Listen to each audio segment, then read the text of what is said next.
Ok, ok. Muito bem, gente. Vamos nós para mais uma aula de processo penal, dando sequência ao nosso tema prisão. Como já dito na aula de ontem, nós estamos falando de prisões cautelares, nós não estamos falando de prisão-pena, nós estamos falando de prisões cautelares. Na aula de ontem, nós falamos de prisão em flagrante, prisão preventiva e prisão temporária.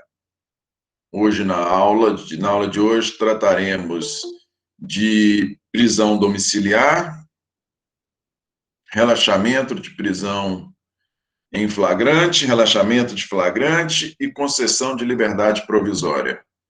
Ok? Vamos que vamos. Vou projetar para vocês aqui os slides. Me interrompam caso queiram fazer qualquer questionamento. Eu localizar aqui. Acho que é essa aqui. Essa aqui. Estou. Muito bem, gente. Como dito, estamos tratando ainda do tema prisão. E hoje, o nosso primeiro tópico de que vamos tratar é a prisão domiciliar. Veja, gente, a prisão domiciliar a que vamos nos referir hoje é a prisão domiciliar não em decorrência de cumprimento de pena. Nós estamos, não é a possibilidade de concessão de prisão domiciliar para aquele que está cumprindo pena. Isso é objeto da Lei de Execução Penal. Nós estamos tratando de prisões cautelares.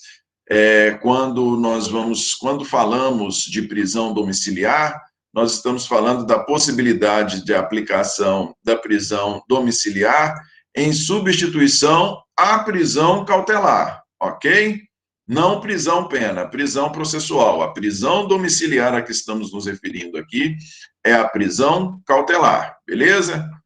Vamos lá. Os artigos são bem claros.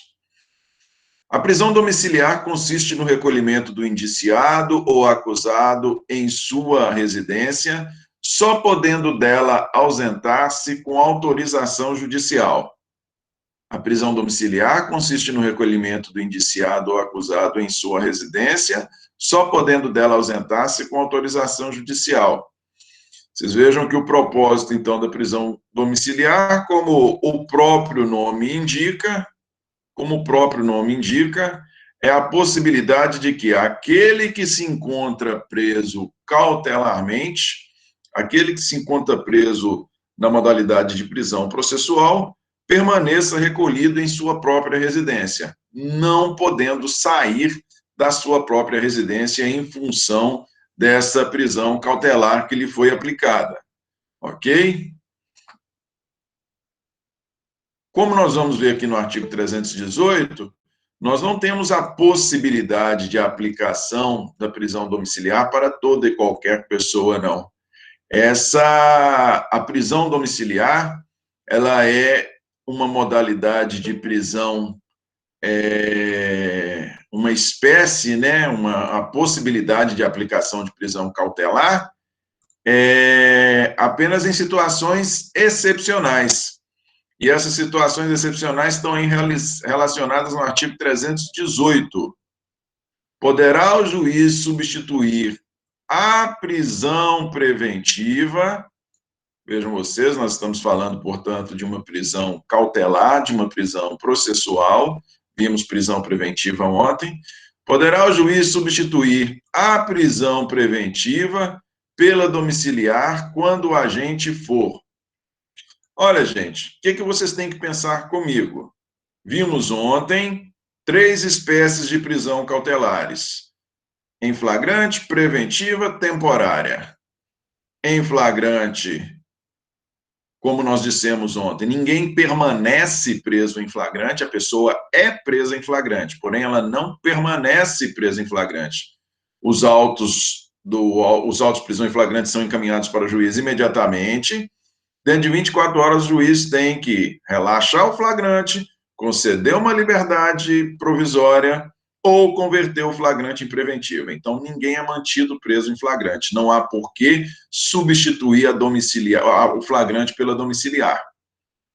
A temporária, ela tem prazo estabelecido. Nós vimos, a depender da natureza do delito, os delitos em geral, 5 dias, para os delitos podendo ser prorrogado, para os delitos,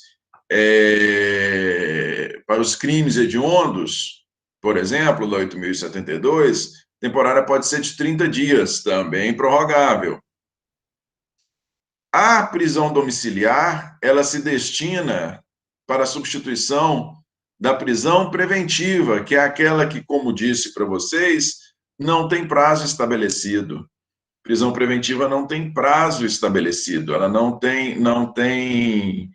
Nós temos aí, inclusive, critica-se muito a demora do judiciário, em especial é que nós temos ali presos cautelarmente muitas pessoas. Esse, inclusive, foi o motivo pelos quais, o principal dos motivos pelos quais foram criadas as medidas cautelares diversas de prisão que nós vamos falar hoje, ok?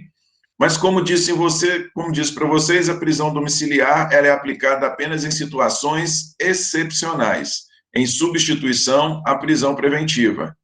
Quais são elas? Se a pessoa for maior de 80 anos, independente do sexo, se homem ou mulher, se a pessoa for extremamente debilitada por motivo de doença grave, por exemplo, um portador de HIV ou um câncer terminal, se for imprescindível aos cuidados especiais, se for imprescindível aos cuidados de pessoa menor de 6 anos de idade ou com deficiência, então veja, aqui nós estamos falando tanto de homem quanto de mulher, da mesma forma, e eu gosto de fazer essa ressalva, porque nós vamos ver que nos incisos seguintes, ora se refere a homem, ora se refere a mulher. Inciso 1, tanto homem quanto mulher, maior de 80. Inciso 2, tanto homem quanto mulher, extremamente debilitado por motivo de doença grave. Inciso 3, quando for imprescindível aos cuidados especiais de pessoa menor de 6 anos de idade ou com deficiência, quando esse que está preso preventivamente for, responsável por cuidar de menor de 6 anos ou de portador de deficiência, esse deficiência, por óbvio, que pode ser maior de 6 anos de idade. Se tratar de gestante, se tratar de mulher gestante, também a preventiva pode ser substituída por prisão domiciliar, ok? E aqui vem, inciso 5, mulher com filho de até 12 anos de idade incompletos, mulher com filhos de até 12 anos de idade incompletos. Aqui, no inciso 3, quando tratar-se de menor de 6 anos de idade, independe se filho ou não, se tiver menos de 6 anos, e cabe tanto para homem quanto para mulher. Independe de ser filho ou não, se for menor de 6 anos ou portador de deficiência, e cabe tanto para homem quanto para mulher, como um motivo justificador para a substituição da preventiva pela domiciliar.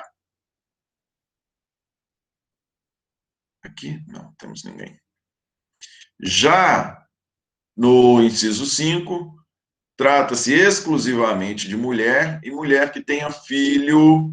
Então, se for mais de 6 anos, a pessoa que se deve cuidar filho de até 12 anos de idade. O inciso 5 destina-se exclusivamente para mulher.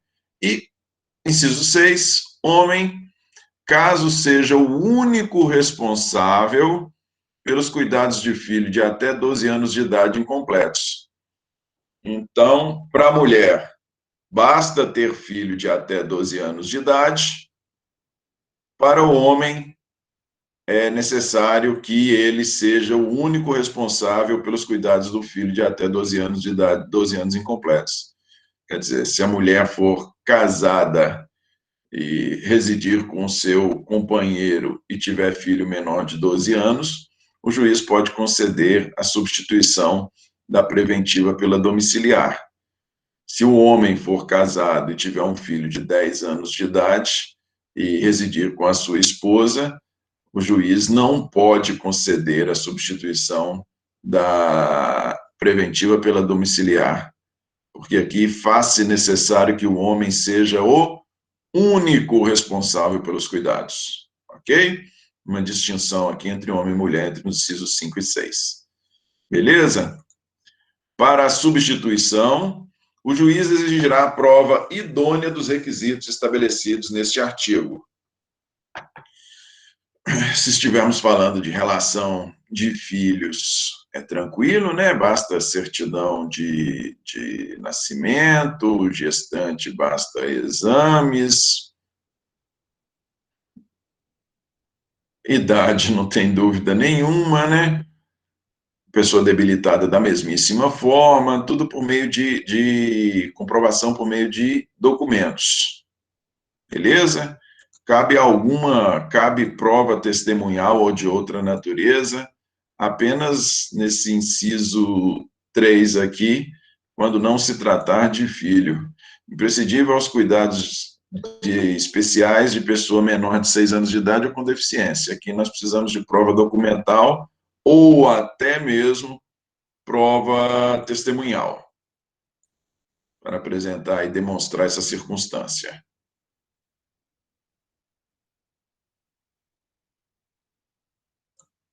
Vamos lá, ainda falando de prisão domiciliar. 318-A. A prisão preventiva imposta à mulher gestante, ou que for mãe ou responsável por crianças ou pessoas com deficiência, será substituída por prisão domiciliar, desde que a prisão preventiva imposta à mulher gestante, ou que for mãe, ou responsável por crianças ou portadoras ou pessoas portadoras de deficiência, será substituída por prisão domiciliar, desde que 1. Não tenha cometido crime ou violência, não tenha cometido crime com violência ou grave ameaça à pessoa, e 2. Não tenha cometido crime contra seu filho ou dependente. Não tenha cometido o crime contra seu filho ou dependente. Veja só, para que a gestante, a mãe ou o responsável, e aqui entenda-se, aqui nós podemos incluir, quando se fala de responsável, nós também incluímos, voltemos aos incisos anteriores, nós incluímos também o homem, inciso 6 e inciso 3, não é? Quando a concessão da substituição da prisão preventiva pela prisão domiciliar tiver por fundamento o fato de que a gestante, mãe ou responsável necessita da domiciliar para cuidar de pessoas, nós temos essa observação colocada no 318-A.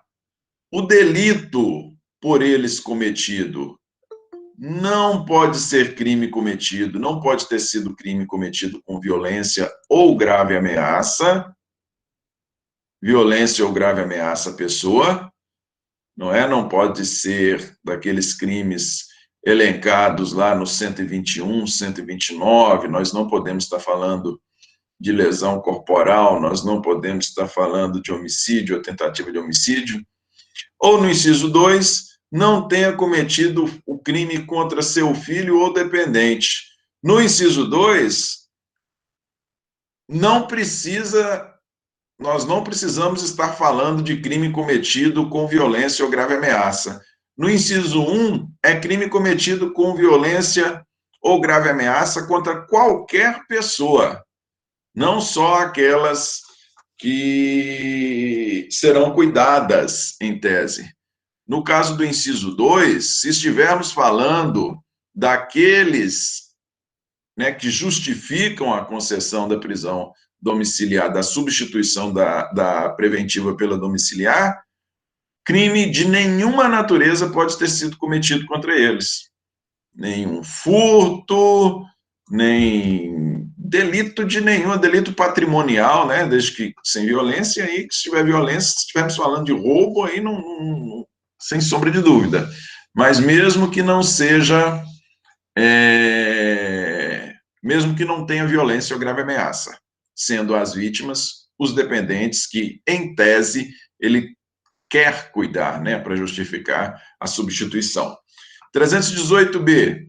A substituição de que trata o 318 e 318A poderá ser efetuada sem prejuízo de aplicação concomitante das medidas alternativas previstas no 319 deste Código.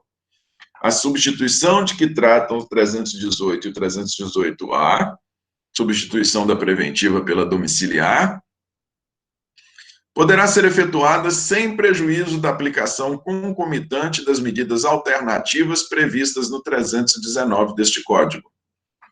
Como nós vamos ver aqui, e é o nosso próximo slide, no 319, nós temos aí relacionado uma série de medidas cautelares diversas de prisão. Diversas de qual prisão? Diversas de prisão preventiva.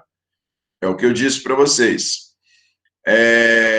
Que eu disse para vocês na aula de hoje, na aula de ontem.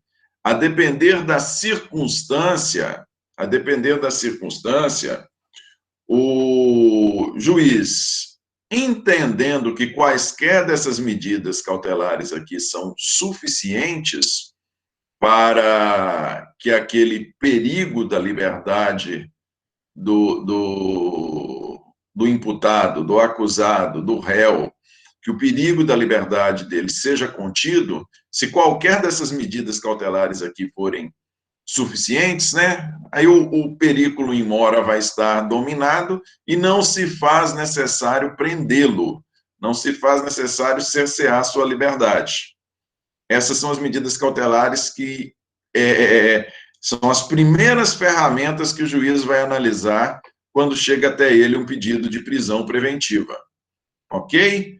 O que o 318B está nos falando é que, aplicando-se a prisão domiciliar, como a pessoa vai estar presa em domicílio, nada impede que o juiz, simultaneamente, substitua a cautelar, substitua a preventiva pela domiciliar e, simultaneamente, estabeleça alguma das medidas cautelares que nós vamos falar aqui agora.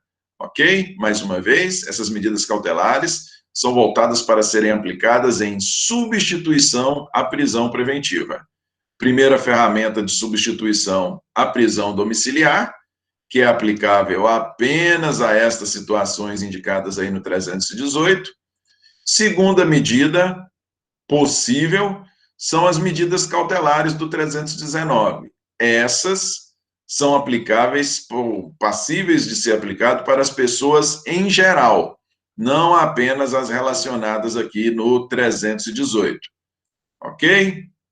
Vamos às medidas cautelares.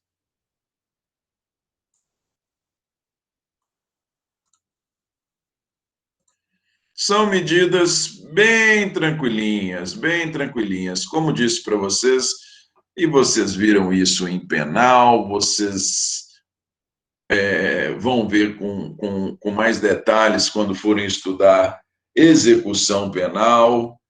Nós temos uma série de institutos voltados para o desencarceramento.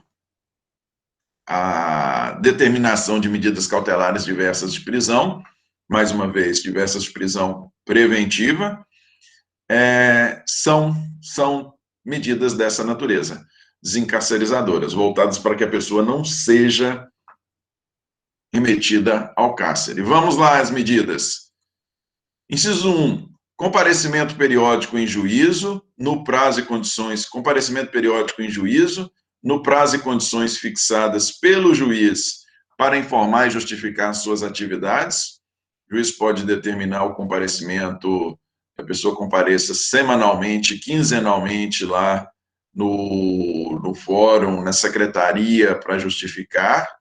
Estou aqui, estou na comarca, estou trabalhando, não estou trabalhando, estou estudando, enfim. Simplesmente comparecer. Inciso 2, proibição de acesso ou frequência a determinados lugares quando, por circunstâncias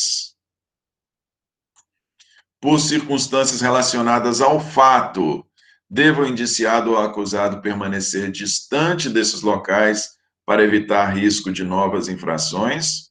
Mais uma vez, proibição de acesso ou frequência a determinados lugares quando, por circunstâncias alheias, por circunstâncias relacionadas ao fato, deva o indiciado permanecer distante desses locais para evitar risco de novas infrações. Se a gente estiver falando, por exemplo, de alguns delitos cometidos, uma possibilidade, delitos cometidos em uma escola contra alunos, o juiz pode determinar, né, dependendo da natureza do delito, o juiz pode determinar a proibição de acesso, frequência, aproximação a essa escola. Inciso 3, proibição de manter contato com pessoa determinada quando, por circunstâncias relacionadas ao fato, deva o indiciado ou acusado dela permanecer distante.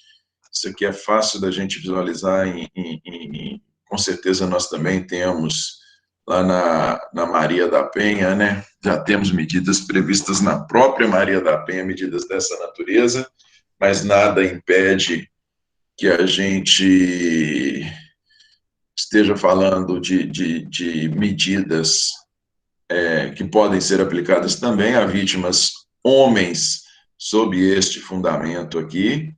Se a gente supor, por exemplo, que a pessoa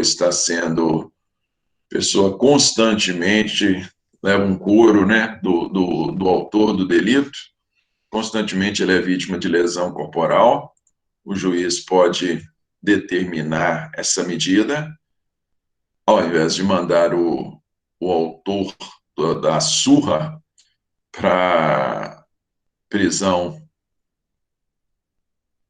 preventiva. Inciso 4, proibição de ausentar-se da comarca quando a permanência seja conveniência e necessária para investigação ou instrução. Tranquilo, né? Inciso 5, recolhimento domiciliar no período noturno e nos dias de folga, quando o investigado ou acusado tem residência e trabalhos fixos. Permanência da pessoa em casa, saindo, ausentando-se apenas para trabalhar. Suspensão do exercício de função pública ou de atividade de natureza econômica ou financeira, quando houver justo receio de sua utilização para a prática de infrações penais. Aqui nós estamos falando aqui dos crimes cometidos no exercício não só de funções públicas, como consta do inciso, mas também no caso de atividades particulares, né? Tivemos aí o dissabor de ver delitos cometidos por médicos na prestação de serviço da área médica, médicos ginecologistas. Podemos ter, ao invés de determinação da sua prisão, suspensão da possibilidade dele trabalhar. Internação provisória do acusado nas hipóteses dos crimes cometidos com violência ou grave ameaça, quando os peritos concluírem ser inimputável ou semi-imputável e houver risco de reiteração, internação provisória do acusado, nas hipóteses de crimes praticados com violência ou grave ameaça, quando os peritos concluírem ser inimputável ou semi-imputável, e houver risco de reiteração, aqui também nós, aí já em razão da inimputabilidade da pessoa, o autor do delito, né, inimputabilidade ou semi-imputabilidade, ao invés de prendê-lo preventivamente, encaminha desde já a internação. 8, fiança nas infrações que admitem para assegurar o comparecimento e atos do processo, evitar obstrução, andamento ou em casos de resistência injustificada à ordem judicial. Aí só um pouquinho, gente. Fiança nas infrações que admitem para assegurar o comparecimento aos atos do processo, evitar obstrução no andamento e em caso de resistência injustificada à ordem judicial. A fiança, na verdade, ela, como a gente logo vai ver aqui na sequência, ela tem por propósito demonstrar a boa-fé da pessoa na condução do processo, né? Demonstrar a boa-fé da pessoa na condução do processo. Então, o juiz, ao invés de prendê-la, pode estabelecer uma fiança, quando ela é admitida, para quê? Para assegurar o quê? Comparecimento aos atos do processo, não atrapalhar o andamento do processo e não haver resistência injustificada à ordem judicial. A fiança, ela tem esse propósito, né? Propósito é uma confiança, é um propósito da pessoa, aquele que paga, de garantir, ele está ali por meio do pagamento do dinheiro, ele está demonstrando ao juiz o seu compromisso em cooperar com a tramitação processual. O que não quer dizer produzir prova contra si mesmo. Produzir prova contra si mesmo é uma coisa, comparecer aos atos judiciais, quando intimado, quando notificado, é outra totalmente diferente. A pessoa não perde a fiança se ela não produzir prova contra si mesma. Muito bem, gente. Essa é a prisão domiciliar. Falamos da prisão domiciliar, falamos das medidas cautelares. Falemos agora sobre relaxamento de prisão em flagrante. Olha, gente, relaxamento de prisão em flagrante, o relaxamento ele ocorre quando a prisão em flagrante apresenta alguma ilegalidade. Quando a prisão em flagrante apresentar alguma ilegalidade, ela é relaxada. Nesses meus, vamos para 15, 14 anos e meio de polícia, eu tive uma prisão em flagrante apenas relaxada. Apenas um flagrante relaxado. Não foi por que eu trabalhei mal, não. Foi por um equívoco. Porque quando você estuda o auto de prisão em flagrante, lá, prisão em flagrante, em detalhes, em minúcias, a gente vê que tem que ser comunicado ao juiz, ao Ministério Público. Se a pessoa tiver advogado, ok. Se a pessoa não tiver advogado, a prisão também tem que ser comunicada à Defensoria Pública. À época, a Defensoria Pública, não tínhamos Defensoria Pública da União aqui em Montes Claros. A Defensoria Pública era lá em Belo Horizonte. E isso tem tanto tempo que, na época, essa comunicação não se fazia via e-mail, essa comunicação se fazia via fax. E estava com um problema na linha telefônica lá, que eles não recebiam esse fax de jeito nenhum. Final das contas, encaminhei a comunicação para o juiz. Nessa comunicação do flagrante vão todas as peças, cópia de todas as peças, e, por óbvio, faltou o ofício do defensor público, porque o defensor público não foi localizado, ele não recebeu. E o escrivão deveria ter feito uma certidão indicando que tentou o contato e não conseguiu. Ele não fez a certidão. Diante dessa mera questão formal, da circunstância de não ter sido notificada a Defensoria Pública, já que o preso em flagrante ele não tinha advogado, o fato de não ter sido cientificada a Defensoria Pública, o juiz relaxou a prisão em flagrante que eu fiz por entendê-la ilegal. Correto?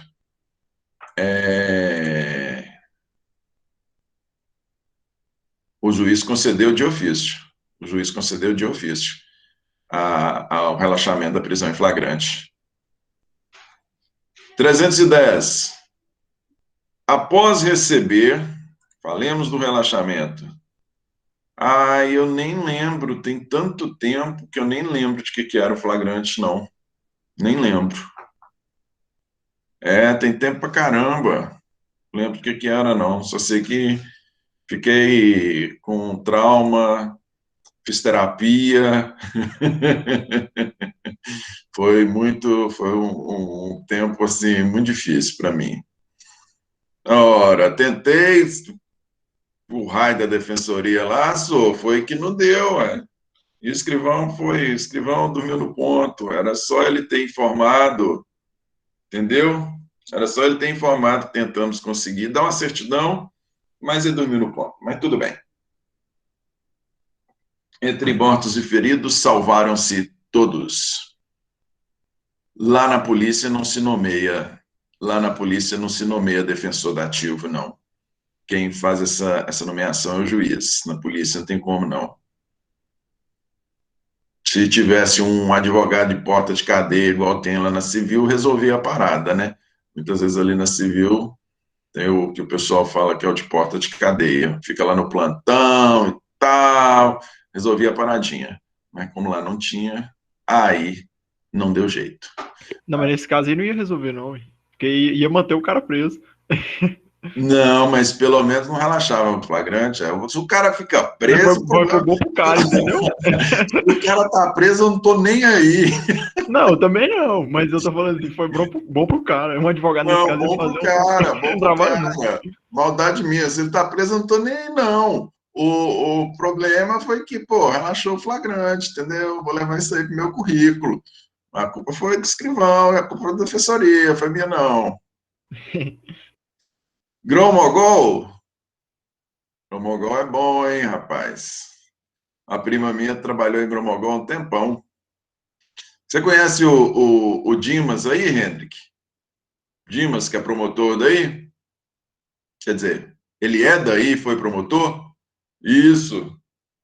Gente boa demais da conta. Gente boa demais da conta. Namorou com minha prima há muito tempo, talvez você a conheça. Chama Cíntia, defensora pública. Defensora pública, não. Assistente social. Brigo com ela direto. Petista até morrer. Só vê frascos e comprimidos. Vamos lá. Todo mundo é vítima da sociedade. Vamos lá. Desembolar aqui. 310. Após receber o auto de prisão em flagrante, no prazo máximo de 24 horas,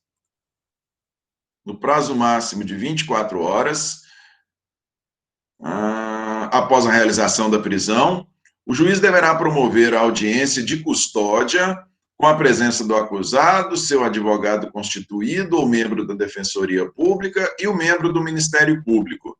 E nessa audiência, o juiz deverá, fundamentadamente, 1. Relaxar a prisão em flagrante, e, como já disse para vocês, relaxamento de prisão em flagrante é em razão de ilegalidade.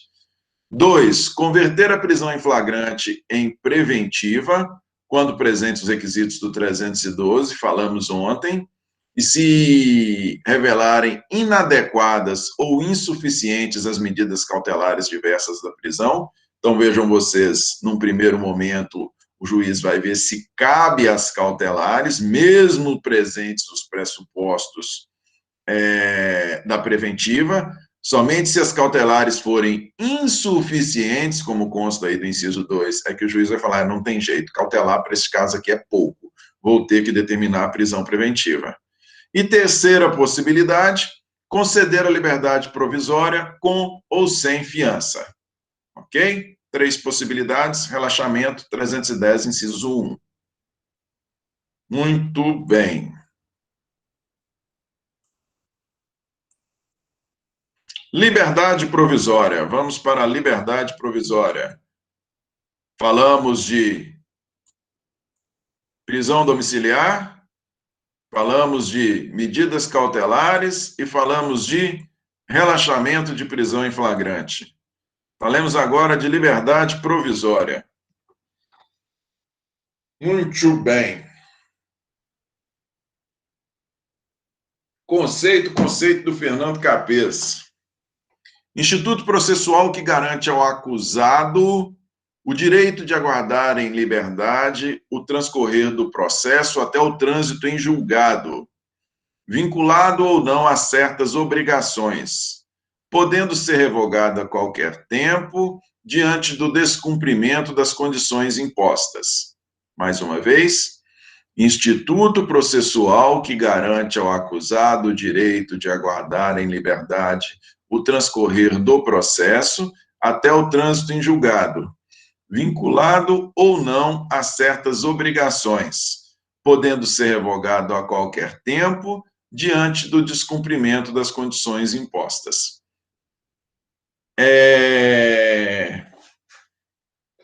A liberdade provisória, gente, sacanagem, né? Esse nome, liberdade provisória, já está pressupondo que o cara vai ser preso novamente. A liberdade provisória, esse conceito é um conceito de Fernando Capês. Eu sou fiel ao conceito, porém nós temos aqui algumas observações a fazer. Consta aqui do conceito que a pessoa, por meio da liberdade provisória, concede-se ao acusado o direito dele aguardar em liberdade o transcurso do processo. É importante dizer que a liberdade provisória ela é um instituto que pode ser concedido não só quando nós estamos na tramitação processual, mesmo no curso do inquérito policial, a liberdade provisória pode ser concedida, correto? Eu posso estar com um inquérito em tramitação, um inquérito em que eu tenho uma pessoa foi preso em flagrante, na própria comunicação do flagrante, eu representei eu encaminhei a comunicação do flagrante, isso acontece muito. Eu encaminho a comunicação do flagrante para o juiz, e nessa própria comunicação eu já represento pela prisão preventiva da pessoa, o juiz converte o flagrante em preventiva, essa pessoa tem 2 caminhos, essa pessoa pode entrar com um pedido de liberdade provisória, pode impetrar um habeas corpus, correto?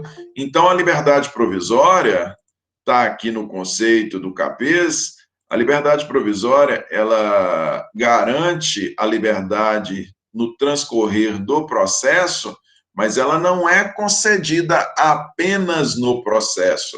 Ela também pode ser concedida durante a tramitação do inquérito policial. Ok?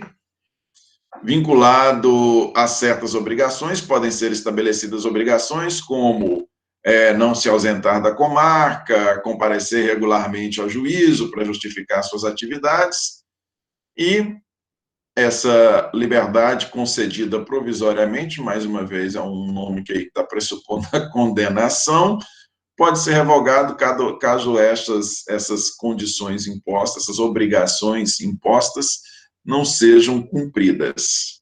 Correto? Vamos lá. A liberdade provisória é prevista constitucionalmente, artigo 5º, inciso 66, ninguém será levado à prisão ou nela mantido quando a lei admitir a liberdade provisória com ou sem fiança.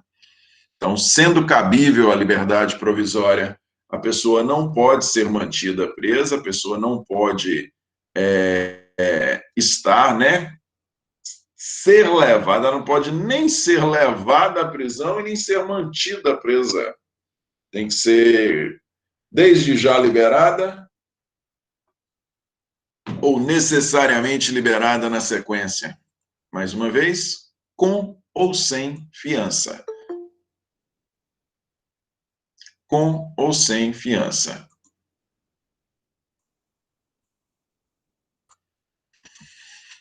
Como está regulamentada no CPP, perdão.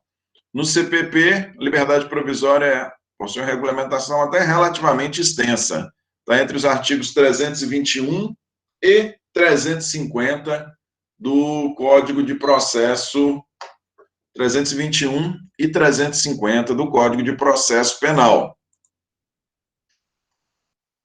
Vamos destacar aqui os principais artigos, ou o principal artigo.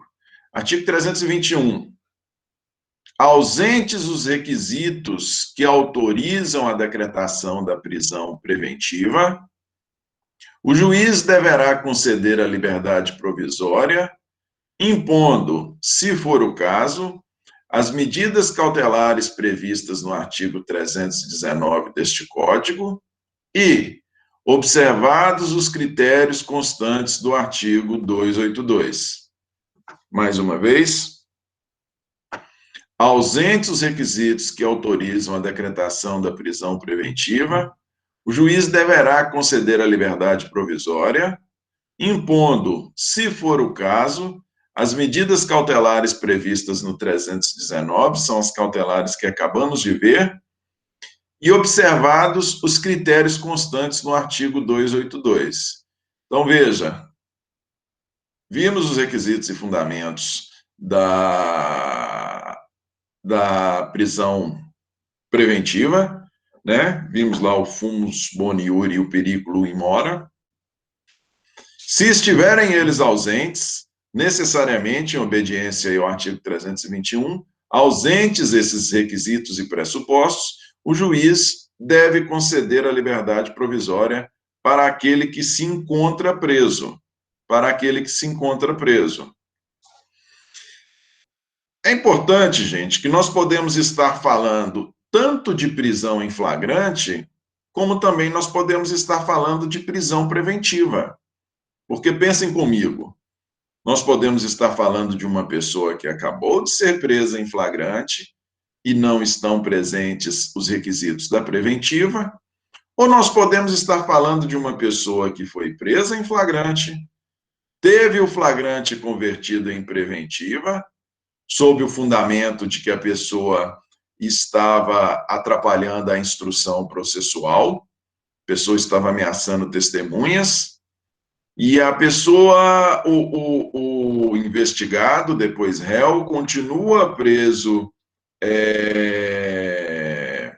preventivamente, sob este fundamento, né? Garantia da instrução processual penal.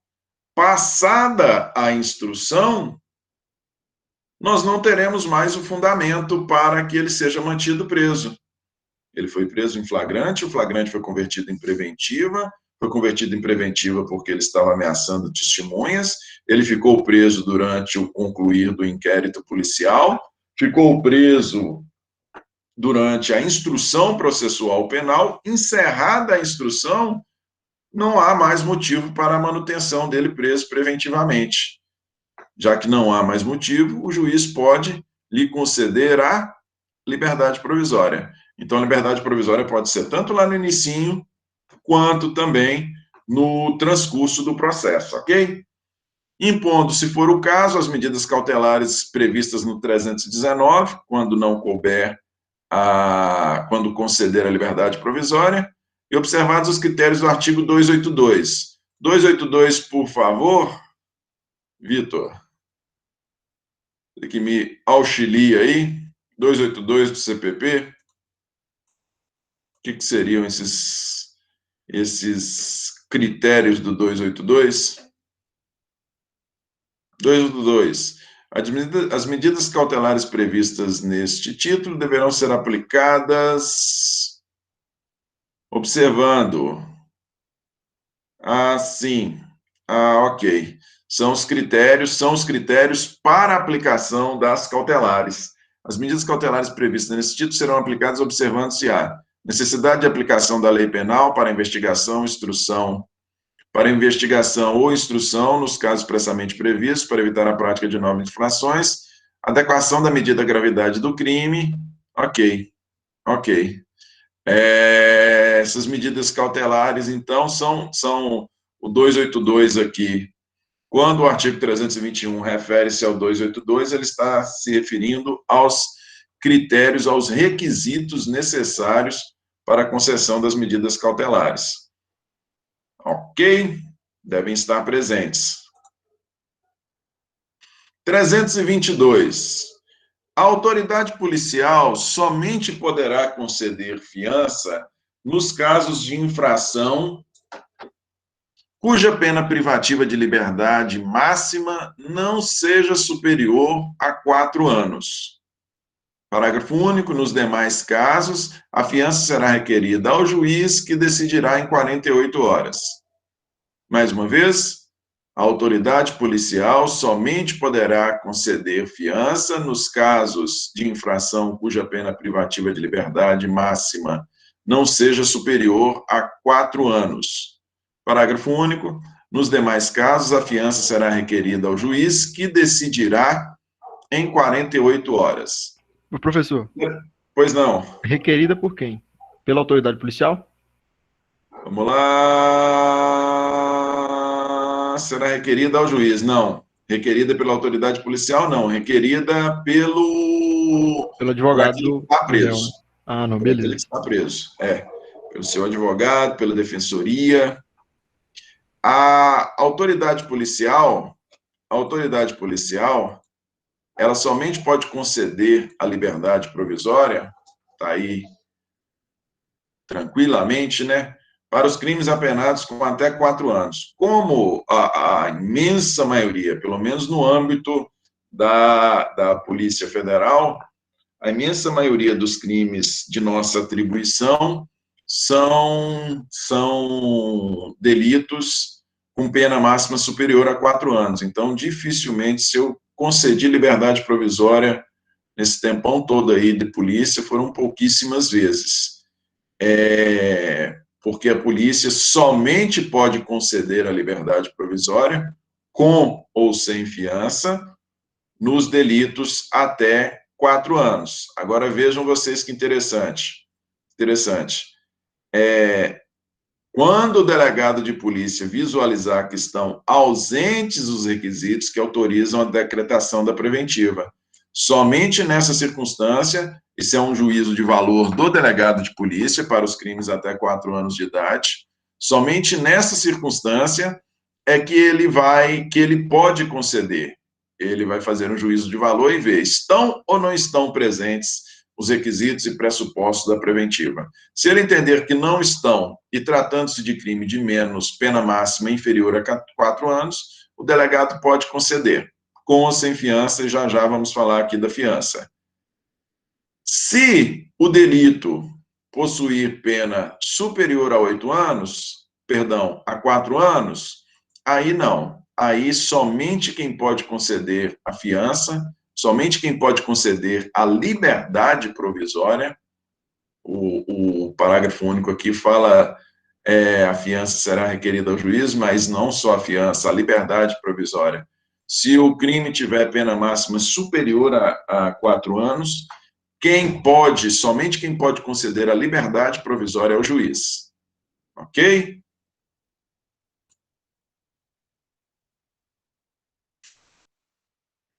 E olha lá, como é estabelecido o valor da fiança? Como é que se estabelece o valor da fiança?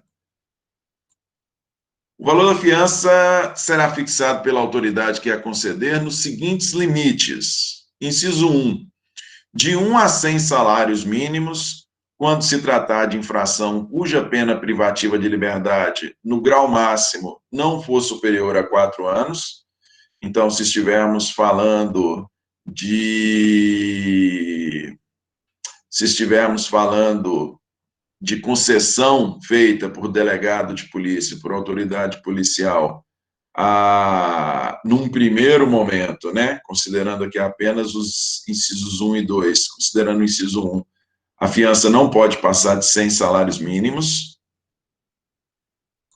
Inciso 2, de 10 a 200 salários mínimos, quando o máximo da pena privativa de liberdade combinada for superior a 4 anos, aí já para a concessão da fiança para o juiz de direito, pode ser superior, pode ser até 200 salários mínimos. E é importante dizer, viu, gente, quem pode o mais, pode o menos. Nada impede que quem pode o mais, pode o menos, mas quem pode o menos, não pode o mais. O delegado de polícia não pode conceder a liberdade provisória para os crimes que têm a pena máxima superior a 4 anos. Mas o juiz de direito pode conceder a liberdade provisória para os crimes que têm a pena máxima inferior a 4 anos.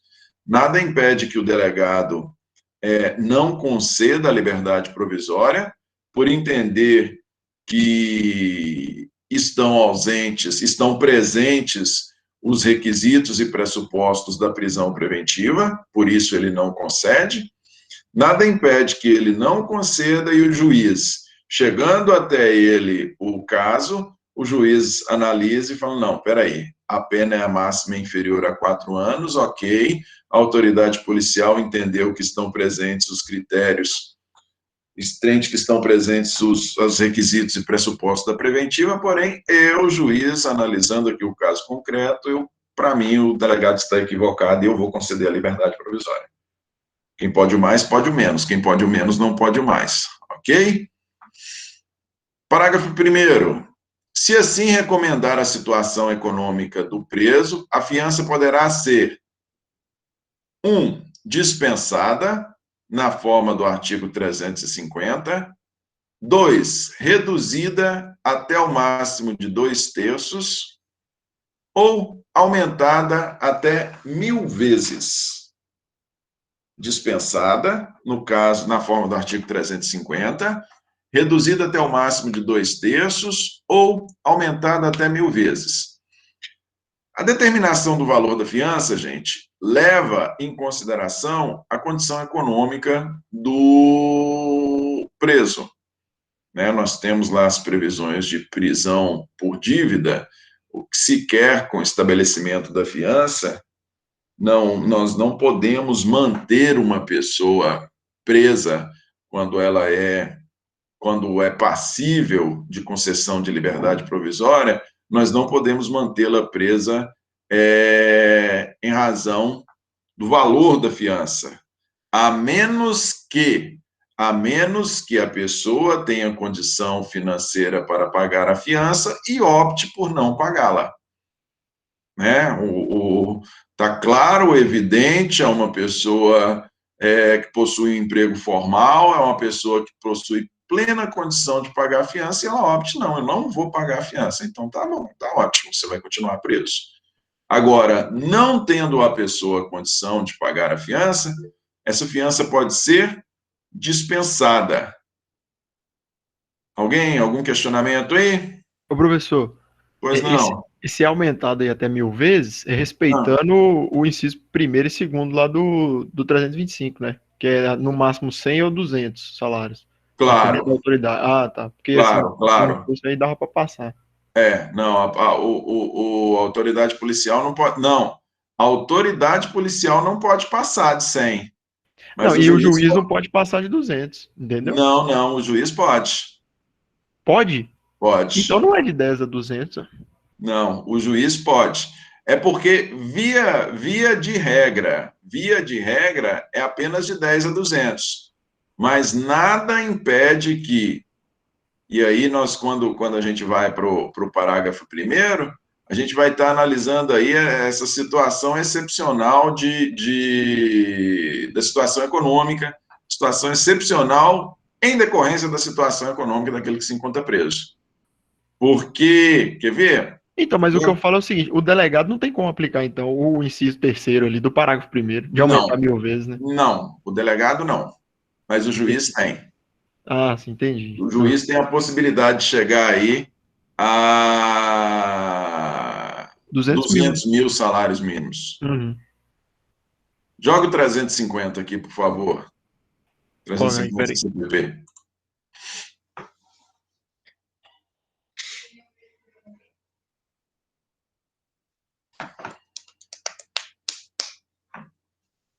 Tchum, tchum, tchum, tchum, tchum. 350.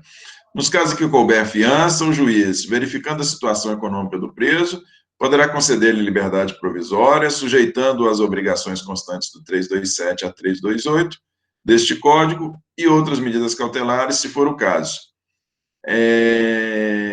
Poderá conceder liberdade provisória, sujeitando as condições. Isso. Nós podemos ter estabelecimento de determinadas condições, as previstas 327 e 328. O que acontece, gente? Dispensa de fiança dá-se quando a pessoa não tem a menor condição de pagar. Como disse para vocês, ninguém pode ser mantido preso simplesmente em função de dívida.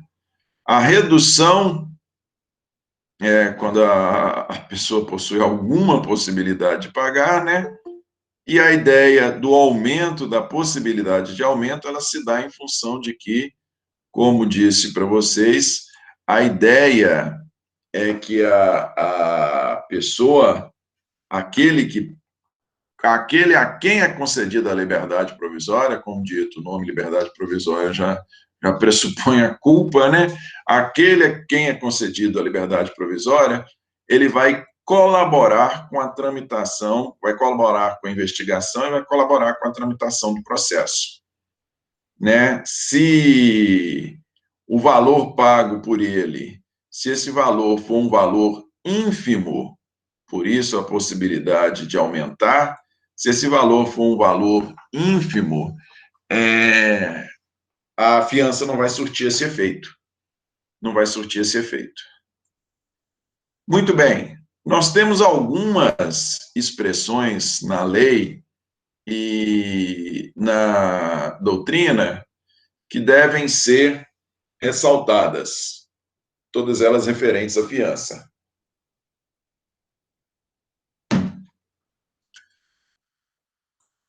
Primeira delas, arbitramento de fiança. O arbitramento é o estabelecimento do valor da fiança, né? O cálculo do valor da fiança. Esse arbitramento, o estabelecimento do valor da fiança, dá-se levando em conta a condição financeira do réu. O propósito é que ele colabore com a tramitação, colabore com a investigação, colabore com a tramitação processual, não tendo a obrigação de produzir prova contra si mesmo, ressalte-se, mas é que ele colabore e, para que possa surtir esse efeito, a fiança tem que ser compatível com a sua condição econômica. Ok? Dispensa de fiança. Acabamos de falar dela, a dispensa de fiança 325, parágrafo 1º, inciso 1, é quando a pessoa, ela se dá, quando a pessoa não tem condição nenhuma de pagar a fiança. Quebramento de fiança. O quebramento de fiança se dá quando a pessoa que pagou a fiança, ela assumiu várias obrigações, né? Dentre elas a de comparecer a todos os atos do processo e, sendo regularmente notificada para um ato processual qualquer, essa pessoa não comparece. Neste caso, dá-se o quebramento da fiança. O que é o quebramento da fiança? Ela perde metade do valor da fiança, correto? Ela perde metade do valor da fiança. Ela não é presa em decorrência disso, mas ela perde metade do valor da fiança. Perdimento da fiança. Perdimento da fiança. O quebramento da fiança se dá no curso da tramitação processual. O quebramento da fiança. O perdimento da fiança, ele se dá ao final do processo. Transitada em julgada a sentença condenatória, quando, sendo a pessoa condenada, transitada em julgada a sentença penal condenatória, tendo sido estabelecido pena de prisão, caso a pessoa não compareça para dar início ao cumprimento de sua pena, tendo ela pago fiança no transcurso do processo ou no inquérito policial, tendo ela pago fiança para ser concedido a ela liberdade provisória, ela perde esse valor integralmente. Sendo ela condenada, com trânsito em julgado, sendo determinado lá o seu comparecimento no estabelecimento prisional. Se ela não comparece, ela perde integralmente o valor da fiança. Cassação da fiança. Algum questionamento aí? Poderia repetir para mim novamente o quebramento da fiança? Quebramento? Quebramento da fiança, ele se dá quando é concedida a liberdade provisória à pessoa, são estabelecidas algumas condições. Uma das condições que podem ser estabelecidas é a obrigação de que a pessoa compareça a todos os atos processuais. Tendo efetuado o pagamento da prisão, tendo efetuado o pagamento da fiança, tendo efetuado o pagamento da fiança, tendo sido concedida a liberdade provisória a essa pessoa. Se essa pessoa, eventualmente, ela vem a ser regularmente notificada para a realização de algum ato processual, caso essa pessoa não compareça, ocorre o que se chama de quebramento de fiança. Em razão deste não comparecimento dela, e ela tinha assumido esse compromisso lá atrás, quando foi concedida a liberdade provisória, em razão deste não comparecimento, ocorre o quebramento de fiança, e qual é a consequência? A consequência é ela perder metade do valor da fiança. A consequência é ela perder metade do valor da fiança. No perdimento, como eu disse, é quando a pessoa não comparece para dar cumprimento à pena privativa de liberdade, e neste caso, a fiança, a pessoa perde o valor integral, Na cassação da fiança, já a cassação de fiança acontece um pouquinho diferente. Aqui na cassação da fiança é o contrário, né? No quebramento, a pessoa perde metade, no perdimento, a pessoa perde o valor integral. Na cassação da fiança, o dinheiro é devolvido à pessoa. É devolvido à pessoa por quê? É devolvido à pessoa porque, para a concessão da fiança, nós vimos que tem alguns requisitos. E se, eventualmente, algum desses requisitos não estiverem presentes, ou, por exemplo, se tratar de crime inafiançável, se se tratar de um delito inafiançável, a fiança paga deve ser devolvida. Então, a cassação da fiança, na cassação da fiança, nós temos a devolução do dinheiro pago a título de fiança, seja porque não estava presente algum dos requisitos para a concessão da fiança, seja porque trata-se de crime inafiançável, enfim, nós temos a devolução do valor, devolução integral do valor pago. Ok? Crimes inafiançáveis. Nós temos alguns delitos que são inafiançáveis, que nós temos alguns delitos que com relação a eles não cabe fiança. Principal classe desses delitos são os crimes hediondos, previstos lá no 8.072, homicídio qualificado, extorsão mediante sequestro, tráfico de drogas, que é considerado um crime assemelhado, tráfico de drogas, homicídio qualificado, extorsão mediante sequestro, são todos crimes hediondos. Para esses crimes hediondos, não, a lei prevê que para eles não pode ser estabelecido fiança. Nem pelo delegado, óbvio, a pena é muito elevada, e nem mesmo pelo juiz. Nem pelo delegado, nem pelo juiz. Agora, olha só para vocês verem situação interessante, no mínimo interessante, né? Nós temos situações em que pode ser concedida a liberdade provisória sem o recolhimento de fiança. Já vimos a primeira delas aqui, né? É quando a pessoa não tem condição. A pessoa não tem condição e a fiança é dispensada. Ocorre que, para esses delitos inafiançáveis que eu disse para vocês, tráfico de drogas, extorsão mediante sequestro, homicídio qualificado, se não estiverem presentes os pressupostos e requisitos da prisão preventiva, se não estiverem presentes os pressupostos e requisitos da prisão preventiva, nós teremos a concessão da liberdade provisória para esses autores sem a fiança. Por quê? Porque ele é inafiançável. Olha que doidura.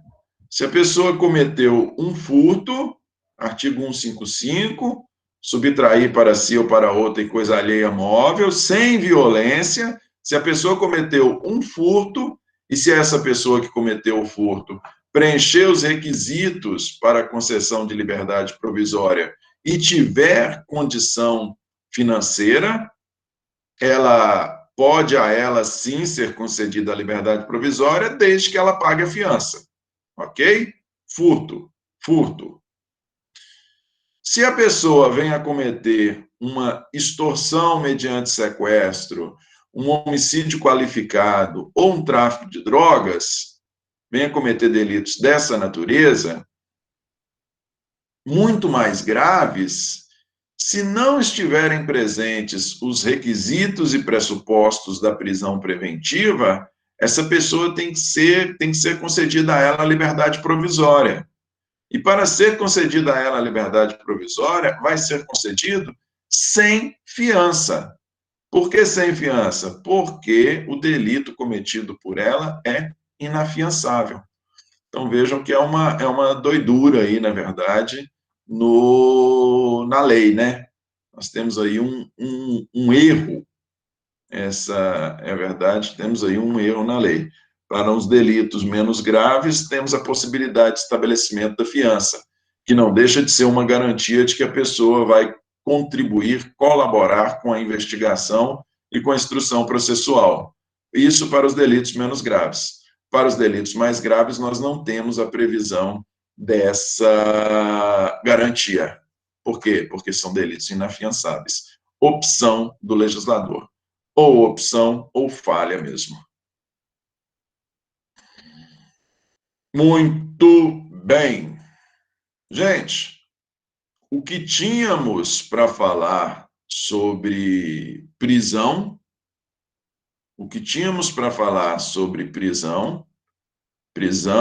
liberdade provisória, relaxamento de prisão em flagrante, fiança, enfim, era isso. Deixei para as aulas de ontem e para a aula de hoje. Como disse para vocês, nós teremos um trabalho, vai ser apenas um trabalho escrito, vai ser um trabalho de análise de julgado, porém, o erro na lei, Hendrik, o erro que eu falei foi a circunstância, né, um equívoco, uma opção do legislador, uma falha, foi a circunstância de que para os delitos mais graves não há possibilidade de fiança. Não ter possibilidade de fiança não quer dizer que não tem possibilidade de liberdade provisória. Eles têm possibilidade de liberdade provisória, porque quando vira e fala assim, não, este crime é inafiançável. Tá bom, e daí? Mas aí o cara fica preso mais tempo, professor. O cara fica preso mais tempo. Não, É porque o delegado não vai poder estabelecer a liberdade provisória ali para ele de ofício, né? Já que o crime é inafiançável. Sim. Então, assim, ele vai ficar no mínimo aquele período preso, ainda mais com esses crimes aí que são hediondos, tráfico de drogas, etc. Os criminosos têm muito dinheiro. Então, se estabelecesse fiança, eles iam ter dinheiro ilícito para pagar e não ficar preso nada. Não, mas a questão é a seguinte: nós acabamos de falar dos pressupostos da preventiva. Se não Sim. tiverem presentes os pressupostos da preventiva, eles têm que ser colocados em liberdade. O juiz, ele recebe a comunicação do flagrante dentro de 24 horas. O juiz recebeu a comunicação do flagrante ali. Se o juiz for um juiz legalista, garantista mesmo, ele vai chegar e olhar, peraí, é um qualificado, é um homicídio qualificado, é um homicídio qualificado. Mas eu não estou vendo aqui nenhum fundamento para preventiva. Vou Mas manter essa pessoa presa por quê? Vou Mas ter que liberar. um cara que pratica crime hediondo, ele tem fomos boniuris inerente. Não, mas não é assim, Garantia da não. ordem pública. Pode ser um delito isolado. Nós podemos estar falando de uma pessoa que não tem nenhum histórico criminoso. O que eu estou te dizendo, e você pode estar tranquilo, que se não conseguir com o juiz, com pouquíssimo esforço, se consegue no tribunal com habeas corpus. O que é um equívoco, porque a questão é, está presente o fundamento ou não está? O fato do crime ser bárbaro, legalmente falando, não é fundamento suficiente para eu estar preso provisoriamente, até mesmo porque ainda não tem sentença transitada em julgado. Eu não sou condenado. Não tem prova de que foi eu que cometi o crime. Compreende? É uma impropriedade da lei. É uma impropriedade da lei. Sendo condenado, aí é diferente. Se for condenado por furto, que teve que pagar fiança, e for condenado por tráfico de drogas, aí vai ser diferente. Quando a gente for para a pena prisão, é diferente. Mas o trato da pena processual, se estivermos falando de mesmíssimas situações, é um tratamento desigual. Desigual para menos. Bom, gente, algum questionamento aí? Algum questionamento acerca de prisão, dos institutos? Belezinha? Deixa eu interromper essa apresentação aqui.